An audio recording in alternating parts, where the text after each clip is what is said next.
Hi there and welcome to the Stock Club podcast, coming to you from the top floor of MyWallSt HQ here in Dublin, Ireland. I'm James, and with me this week is MyWallSt co-founder and chief investor Emmett Savage and our head analyst Rory Carron. Before we start today's episode, please hit that subscribe button on whatever platform you're listening to us on to make sure you don't miss out on any future episodes. Today, we're talking about Uber's $5 billion loss, asking if WeWork is WeWorthless, and giving our 2 cents on Disney's new streaming package. So we'll kick off today talking about probably one of the most talked about companies on the market this year, Uber. So they reported their quarterly earnings about 2 weeks ago, and the big news that everybody was talking about was that big $5 billion loss. So pretty hefty loss, but in fairness, most of it was based on stock-based compensation related to the IPO back in May. But even without that, the company burned close to $1 billion in cash in that 3-month period.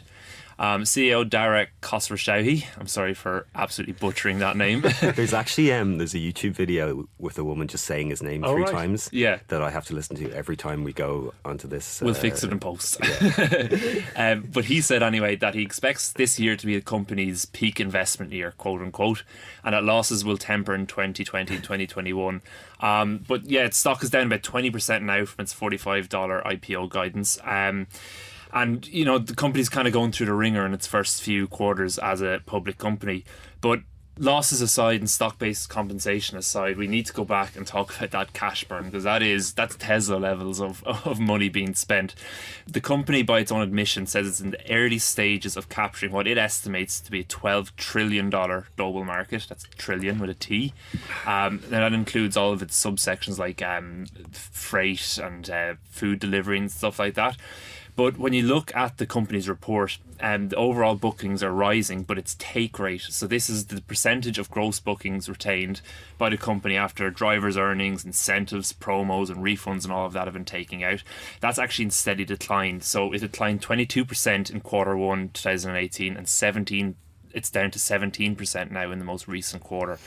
And it's kind of, it's for me, I think the biggest worry for me as I see as Uber as an investment is that we talk about Disney coming in with Netflix and Apple coming in with Netflix, and we always say it's not exactly a zero-sum game, that there's room for multiple subscription packages. I don't believe that in a thing like ride-sharing there is room for many. I think people are just going to go with the most effective and the most is particularly cost-effective.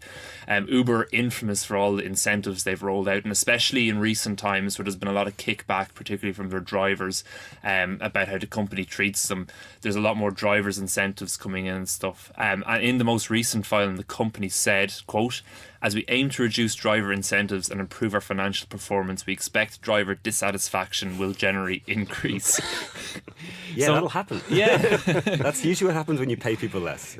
So for me, you know, you look at the $5 billion spent in the last quarter, and that's a worry. But the more specific worry, I think, is that they're kind of stuck between a rock and a hard place. They've got a high market share at the moment, but as they try to become more profitable, both drivers and users are going to start moving away to other competitors, and they have such an amount of competitors. You know, if you look in the US, there's obviously Lyft, but Uber are spreading internationally. There's other things like Ola, which is in India. There's Careem, there's Didi in China.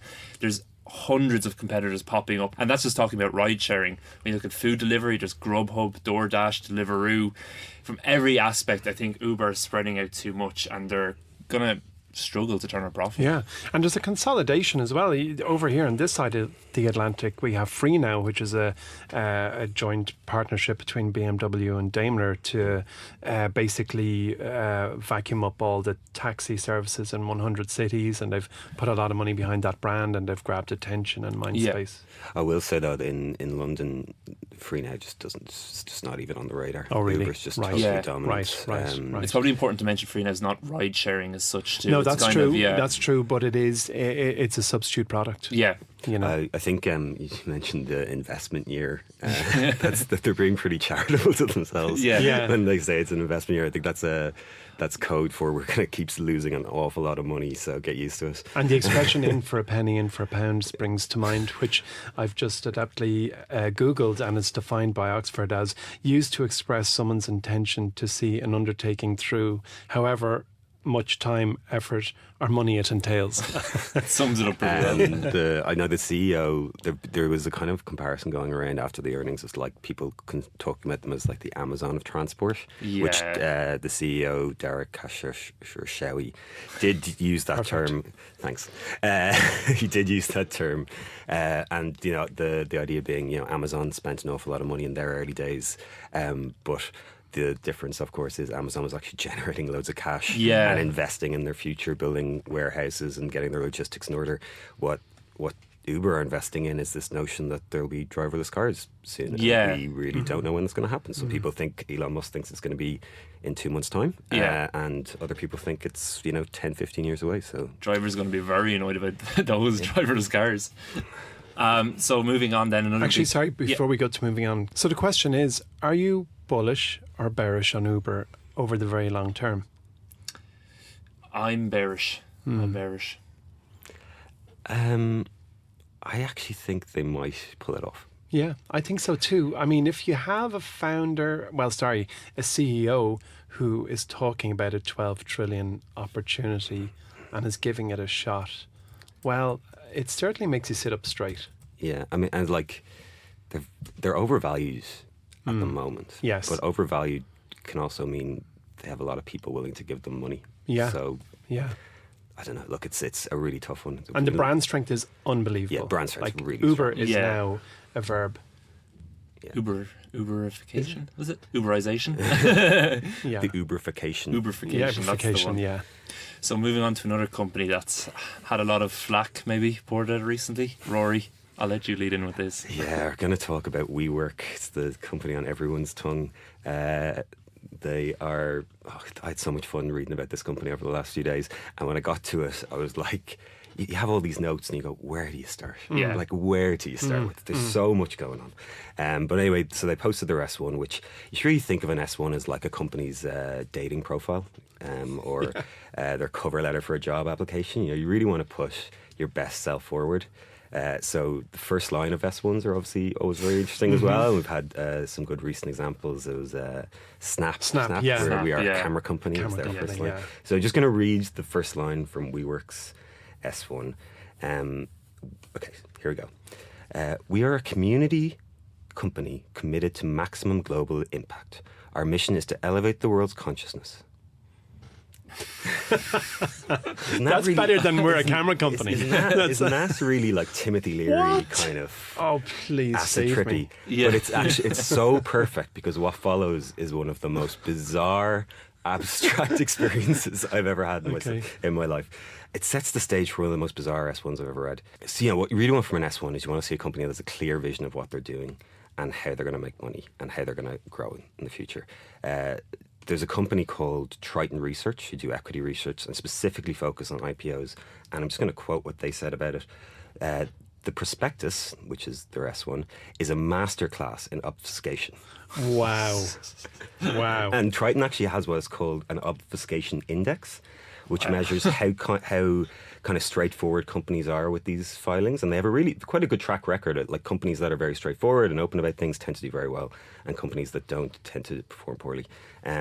So yeah, that quote from Triton, a masterpiece of obfuscation, is quite on the ball. Yeah. So some examples of the obfuscation they're talking about. They just give us so little information of how those locations are performing, or even like we don't even know when the locations were opened. So they instead you get this kind of, they have this really weird infograph which is just a map of the world and all these dots everywhere and they're all linked with like a kind of spider web link, but no legend to tell you what these links mean or when the place opened. They don't say how profitable each workstation is. Really? They don't give any idea if is there brokerage fees involved, what's the lifetime value of a member. Like all this stuff is just kind of left for you to kind of guess. Yeah. So that's one element of it. Then there's an awful lot of corporate governance stuff, which is really mad. The corporate structure, their simplified version of the corporate structure, which they give a graph on, looks like the blueprint for a nuclear submarine. It's just so crazy. There's all these different companies all operating kind of semi-independently around the world, and some of them are management contracts and some of them are ownership contracts. It's just crazy. But like there is a bull case there for this company somewhere. One of the ideas, like WeWork, they claim that it's 57% lower cost per employee than a traditional office space. So the only way they're really getting there is by putting more people in the space, and they claim to have figured this out. Someone worked out that they could be operating an employee for every 50 square foot, which is about 5 times better than a traditional office space. Yeah. So that could be the technology element to that. And if they can pull that off, that's great. But unfortunately, you just don't know. We don't know what they're doing. As your man from Triton pointed out, if you build a better mousetrap, explain why it works. Yeah. You mentioned them as a technology company there, and they do define themselves as a tech company, which kind of seems odd to me. Would you describe them as a tech company? It's a very, very loose definition of a tech company. A very loose definition of a tech company. Going back to the corporate governance, there's things like the CEO sold the trademark "we" to them for $6 million. So the CEO sold the trademark to the founding company. CEO. The founding CEO. The guy who set it up. I mean, have you ever heard of such a sneaky maneuver? He's also borrowed like $700 million from the company in the last 2 years and bought properties and is now leasing them. Was that to in the the company. S1? Yeah. Oh my goodness. I very, very rarely looked forward to shorting a stock because I don't like betting and I don't like... Just for the listeners, explain exactly what shorting means. Oh, shorting is something we don't really advocate here, and that's why I said so rarely do I do it, and so never do we speak about it. But shorting is where you, through your full service brokerage, enter into a contract with somebody, and pay them, in this instance, on the promise that they will buy or sell you shares in any company at a fixed price for a for a predetermined period of time. Yeah. That's a mouthful. In other words, and this concept of shorting has existed since the days of Damascus, where bags of salt, where salt was a commodity, and someone could pay someone, say, I will give you, in today's money, $100 now, and a promise that you will sell me this bag of salt at today's price at any time up in the next year.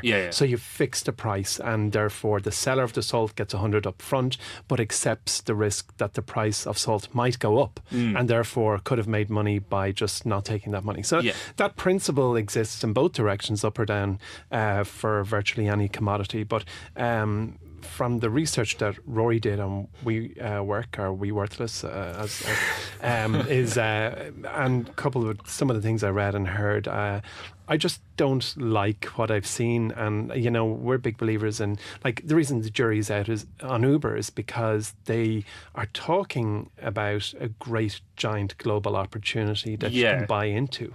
And, the data today is a bit ambiguous. For me, the data is beyond opaque. It's actually almost meaningless. Yeah. And, the things that I saw when I had a look at the business, when I compared it to a business called IWG, who are better known as Regus, a network of office spaces around the world. A shoulder-to-shoulder comparison is just unbelievable. For example, Regus has circa 3,000 office spaces around the world. WeWork has circa 600. But WeWork's indicative value at the moment is $47 billion, where Regus is $3.5 billion. Regus is profitable. WeWork has circa $2 billion in losses. Yeah, I saw that comparison as well. And I was like, the only thing that's really separating these companies is that WeWork is the plans are so audacious. Like they are the ones who are saying we are going to own the entire world, whereas IWG have no such plans. This is true. They're keeping it kind of more down to earth. Exactly. And it could be the technology company thing. It's kind of like Snap realised, look, we can't say we're an app, so we're a camera company. Yeah. Perhaps. Yeah. And I think WeWork said possibly, well, real estate, REIT, whatever, it just doesn't sound right for a tech company. Yeah, this is the thing, like reading through it, you're trying to grab anything that'll give you a sense of how the business is operating, where they're making their money, and how it's working, and you just can't. It's so all over the place. It's what is their critical metric? Or 2 or 3? Exactly. You're really looking out for that. I think early stage companies, of which MyWallSt is one, is forgiven not having that metric that you slavishly pursue. Yeah. But I think when you go to float, it's time to say to the world, here's the thing we do. and here's how it's measured. You're putting yourself under the microscope. And totally, scope, yeah. And like, so people like the three of us and everyone else in the world who is going to forgo a pleasure today, possibly by investing, should know what is the thing that are things that we should be watching. And with WeWork, I'm at a loss. Yeah, I don't know. Look, their last private valuation was 47 billion. Obviously, Uber and Lyft both took a big haircut on their past private valuations when they went public. So it's so up in the air as to where this one's going to start off. Yeah. I really don't know what the market's going to tolerate when it comes to this. So buy, sell, or hold. Yeah, I was just about to say. I've already shown my hand. I'm getting the feeling we're not so bullish on WeWork. Well, the thing is, I like the idea of like the company. Like, obviously, there is benefits to the business. It's not a bad business. And they're beautiful offices, and people are attracted to aesthetics, and founders and businesses will want to go there because they're in cool locations with pretty setup and free beer or whatever. But at the end of the day, it's the economics of that business over the long term. Yeah, I mean, look, the one thing they do and they do really well is they turn a fixed cost into a variable cost, which is great for tech companies. It's like if you're a tech company and you're growing, you know, that the idea that you can go from 2 seats to 20 seats in a month without any kind of movement is really, really powerful. Yeah, that's right. So I just wonder what it's worth. Yeah. What's the and Scott Galloway did that little Twitter video where he talked about what happens in a recession if you have all these 10-year leases and all the people who are paying you money have 2-month leases. What happens then? You get stuck with all this inventory that you're not going to be able to shift. So. So when are they expecting or due to go public? It'll be in the next few weeks. I haven't got a final date yet. I'm sure we'll be talking about it again. So moving on then, Emmett, you were reading a book recently and it's about a magic formula for investing in the market. Yeah, absolutely. So when you say I read a book recently, I think I read this book 15, 20 years ago when it was first written. The book is called The Little Book That Beats the Market by Joel Greenblatt. Fairly well-known one. A very well-known book. And we dusted it down for this podcast because when it was written first, it had some earth-shattering claims on its effectiveness. How with a magic formula, as the accompanying website says, magicformulainvesting.com, with a magic formula, you can outperform virtually any index or individual fund manager in the world. And reading a quote from the book, the introduction by Joel Greenblatt, I read directly here. After more than 25 years of investing professionally and after 9 years of teaching at an Ivy League business school, I'm convinced of at least 2 things. Number 1, if you want to beat the market, most professionals and academics cannot help you. Number 2, that leaves you only one real alternative. You must do it yourself. So I was like, okay, I buy that. And the method that the book espouses is very simple. You buy quality businesses at bargain prices. So again, using common logic, you go, we want to buy quality businesses at bargain prices. Makes sense. So what is the definition of a quality business? Well, in the book, it's framed as return on capital.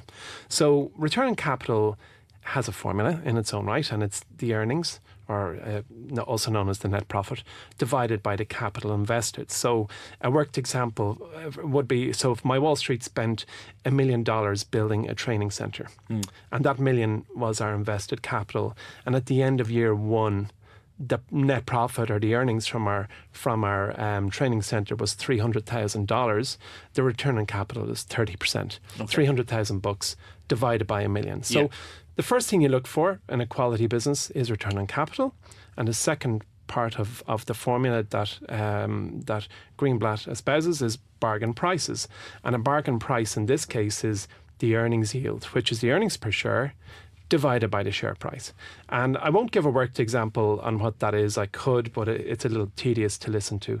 So the book basically says that if you follow the magic formula, you will absolutely smash the average returns of the stock market. And what's that mean? So again, if I can read directly from the book, Chapter 6, page 32 of the first edition. Over the last 17 years, owning a portfolio of approximately 30 stocks that has a high return on capital and a good high earnings yield would have returned approximately 30.8% per year. Yeah. Okay, so over 17 years, a CAGR, or compounded annual growth rate, of 30.8% per year is absolutely unnaturally high. I mean, the greatest legendary investors of our time are in the early to mid 20% per year. So the claims that this book had, and its subsequent edition, which is called A Little Book That Still Beats the Market, are that by following this formula, you will smash the market returns. Not just beat it, but no, absolutely annihilate it. Yeah. So, as you can imagine, the investing world took great interest in this book because the credentials of the author are next to none. Like, he is genuinely, he's the real deal.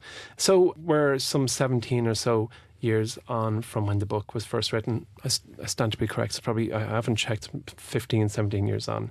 And then just to explain what you do with that formula, there's a couple of steps. You generate a large sample of companies. And in the book, Greenblatt uses 3,500 listed companies. You rank them based on return on capital, as explained. And you then rank them based on earnings yield, as explained. And you add the rank for both, for each firm, and you purchase the 30 best. And you put it in your diary to in 1 year from now, come back and refresh your portfolio based on a couple of other little criteria. Yeah. And the promise that's upheld is that you will absolutely destroy the market. So now we have the benefit of hindsight to see how, in fact, the magic formula has performed, and I just don't believe the results are as good as it seems, and a lot of other blogs and investors and academics have tried to simulate the magic formula performance from the book, but none that I can find have even come close. Yeah. It is extremely difficult to carry through on the returns that are I wouldn't say promised in the book, but indicate in the book. And the perfect example, the way of really getting there is on the front page of magicformulainvesting.com, which is the website that accompanies the book.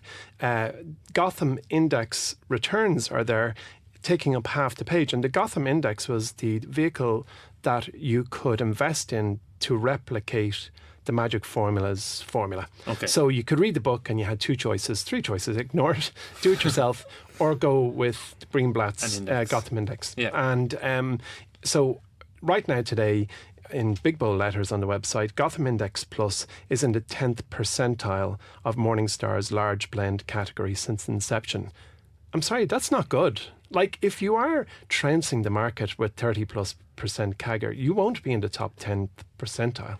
You'll be in the top 1 percentile, 1th percentile. So it hasn't played out. And I have a whole load of academic papers. Somehow Scandinavia took great interest, and there's a bunch of white papers from University of Stockholm School of Economics, and there's one from University of Finland, and in those local stock markets, by applying the rigor of the formula on their own markets, it's marginally beaten the average return. So, yeah, it's a formula that appears to beat the market marginally, but I can't find evidence of a person or of a paper or an academic who have reliably replicated the returns that the book has kind of led with. Yeah. So I think, there is no mistruth. There's nothing in the book that is a lie or a mistruth. The data that was analysed by Greenblatt was absolutely accurate, but it just didn't play forward in the manner that a reader would have expected. I remember you, I think that was one of the first books you gave me to read on investing, and I remember reading it and thinking, I really hope this doesn't work. because if it works, it sucks all the fun out of it. It literally, it turns it into, it's like when you... It's like when you're playing a video game or something and you figure out the cheat code that automatically wins you every game, and suddenly it's why you just walk through it. Yeah, this is true. And there's only 2 stocks in our app that... So when we sit down as a team to find quality businesses for a long-term investor, there's a range of resources we use. And frankly, the Magic Formula Investing website has almost never been one. It has been a source we used once, and that's the royal we. That was the me. And I had a look through the bottom line list of stocks, and I pitched to the two of you. You'll recall a really, really promising business called Nautilus, famous for the Bowmaster. Is it Flexmaster? Flexmaster, Bowflexer. Yeah. Okay. So that has not transpired as one of our more astute decisions. And frankly, It's the worst performing stock in our app, is it? By a long way. and it was the number one, top of the pile on the Magic Formula investing.com's filter when you applied Greenblatt's formula. Obviously, one single data point does not make for a data set. Yeah. So I'm not trying to say, and therefore it's all garbage, but the big picture for me now, all these years later, is that the book just didn't really deliver. And there'd be far more Maseratis and Lamborghinis driving around Dublin if, in fact, it had been as accurate as it promised, because I told everyone to read it. So moving on from I read a book. We're coming to the end of the month now, but there's loads of new stuff in the MyWallSt app at the moment, including our new stock edition for August. Rory, do you want to give a one-sentence description of the new stock edition? Yeah, one sentence. They are the leaders in getting the truth out there. Sounds like a religious cult. X-Files style. Yeah. They are trying to get it out there. Cool. So you can check that out in the MyWallSt app now. I just want to remind you as well that our first seminar event in person is coming up soon too. This is your opportunity to meet with the MyWallSt analyst team and absorb more than 25 years of investing experience into one day. For more information on in-person, please visit the link that's been included with the show's notes today, or just Google MyWallSt in person. That's INPERSON.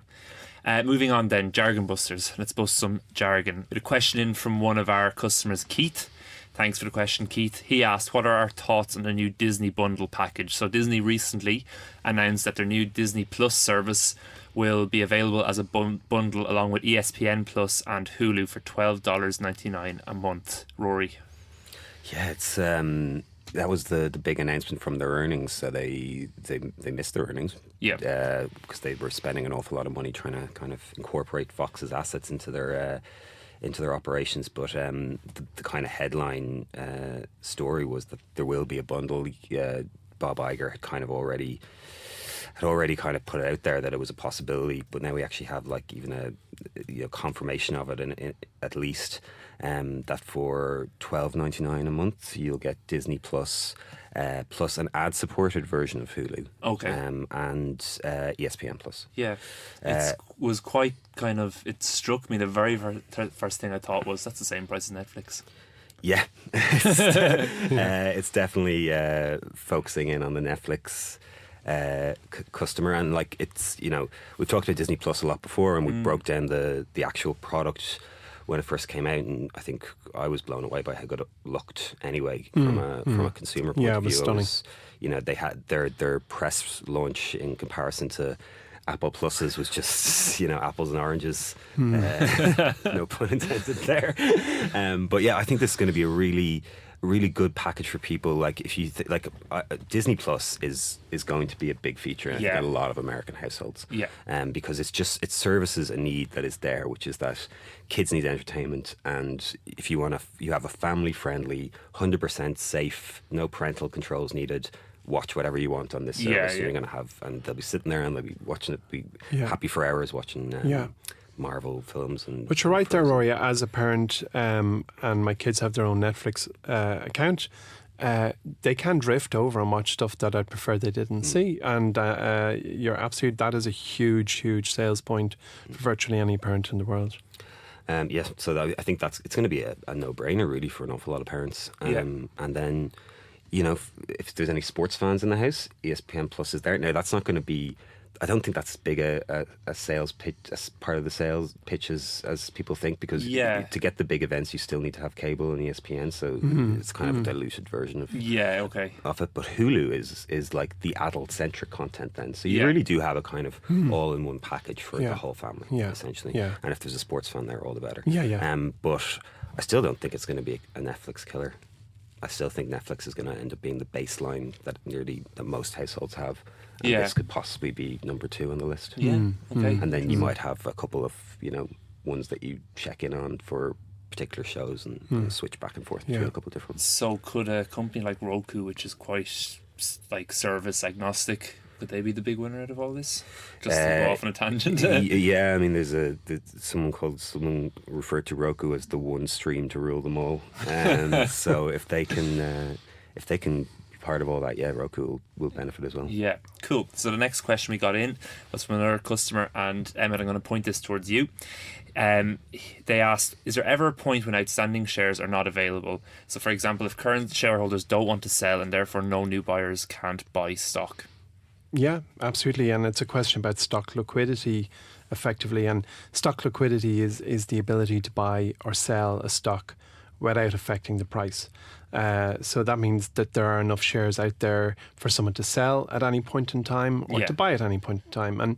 And stock markets have a function called a market maker, and a market maker is effectively a company or a person, an individual that always quotes a buy and a sell price for a share. So you can look at that share you fancy and get a bid or an ask, as it's commonly referred to by big full service brokerages. So they essentially are a liquidity provider, and they make a profit off what's known as the bid offer spread.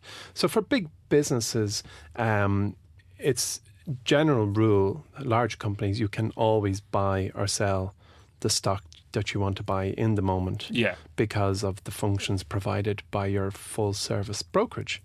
And in giant markets, the US, in the SEC and the Security Exchange Commission in the US defines a market maker as a firm that stands ready to buy and sell a stock at all times. Yes, so to keep the liquidity up. Exactly. So with your big brand stocks, there is always a market there, and the system is set up in order to help somebody achieve the price they want. There's a couple of exceptions, and I'm sure those exceptions are where the question is pointed. And let me actually give an example. About 2 years ago, JT, MyWallSt's co-founder, and I went up to NASDAQ's First North Exchange in Stockholm City for the flotation of an Irish company called Zutec. And their market cap at flotation was something, and I stand to be correct, was something like $20 million, which is really, really, really small. It's smaller than a nanotech. It's microtech, you could say. Although then again, hold on, nano is smaller than micro. So anyway, it was small. We knew your physics degree would come in at last. Finally. I've been waiting for this moment. Stop the clock. Drops the mic. So Zutec were floating at something like 20 million, and I think that's as low as you go, and you can go. And it begged the question, and I asked the question, how do you sell your shares? I actually asked one of the founders, how will you take money off the table without crushing the share price? I mean, if that person was inclined to try and liquidate $4 million of their stock, which is not entirely unreasonable if you're in the autumn of your career and you've worked your whole life to this point. In that case example, that could be the 20% of the entire business, so it was an extreme example of the need for liquidity. And the answer to that question was, as you could probably guess, and in that case, the CEO or his advisors would need to go out and find a buyer and bring the buyer to the exchange, if you like, so the deal is done before even heading into the exchange. Okay. So the first point of two is that the smaller the business, the more illiquid its shares become. And that's why we say for small cap companies, you should make sure that you are buying shares in the middle of a normal trading day at least, or have limit orders on your small companies.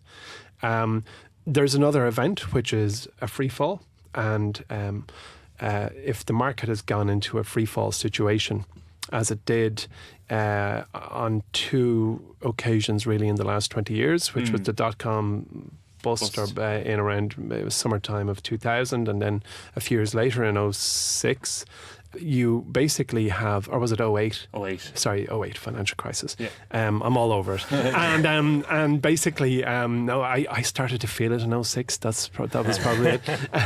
No, but when the market goes into a free fall situation, market makers struggle to actually create that liquidity. So, effectively, it's the long answer to a short question is that if you're buying a business that has a certain amount of size, let's just say, for argument's sake, $1 billion plus, there will be enough liquidity in normal market conditions to buy or sell, very, very close to the price that you're looking at on your screen in the moment.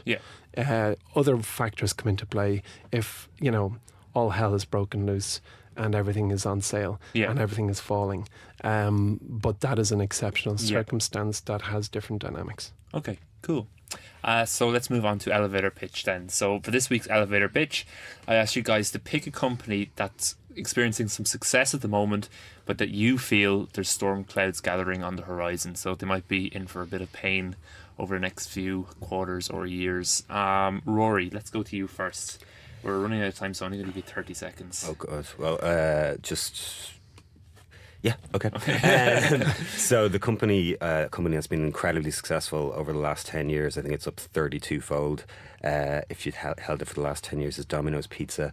And their last quarter was just a real disaster. They missed sales growth by a big margin, by like 20 million. Their same-store sales was expected like 4.8. Dropped down to 3%. I think they are really feeling the pinch from ride-sharing companies like Uber Eats and Grubhub and things like that, because what they had, their big thing was how frictionless it was to get food delivered to your door, and I just don't think they have that economic moat anymore. Okay, interesting. Domino's were one of the biggest winners of the last 5 years, 10 Definitely. years. One of the most successful investments someone made. Yeah, that's for sure. Cool. So Emmett, your company that you feel is in for some pain soon. I'm going for a multi-year pain story. I'm going to go with Sanderson Farms, ticker SAFM. And Sanderson Farms basically sell frozen chicken. Yeah. They kill chickens, they freeze them, and they sell them. And the end buyer does what they will, which is usually cook them. So Sanderson Farms had a hell of a run. It's just been a huge growth story from the late 90s. And today is a $3.2 billion frozen chicken giant. And the reason that I'd be slightly bearish over the long term is I think that the world is waking up to the supply chain of anything to do with meat, and that there's substitute products on the horizon that are ultimately going to erode the business's model. Okay, so you're looking at companies like Beyond Meat and... Exactly. Okay, interesting. I don't know. I think maybe the Domino's one. I think it's an interesting angle, and it's a company that's been on such a rise recently. I like the Sanderson Farms pitch though. As well. Yeah, and also, I mean, is it true that Domino's shares have outperformed Netflix over kind of a 10? I've certainly read that. If they haven't, it's close. Yeah. So that's about it from this week's Stock Club. Don't forget, there's loads of great new stuff in the MyWallSt app at the moment, including that new stock edition. If there's anything you want us to discuss or explain on the next episode of the podcast, please make sure to get in touch on Twitter. That's at MyWallStreetHQ. Or email us at pod@mywallstreet.com. That's pod@mywallstreet.com. Please don't forget to subscribe to the Stock Club, and if you're enjoying us, please leave a review for us on whatever platform you listen to us on. That's it from us here. We'll talk to you in 2 weeks. Happy investing.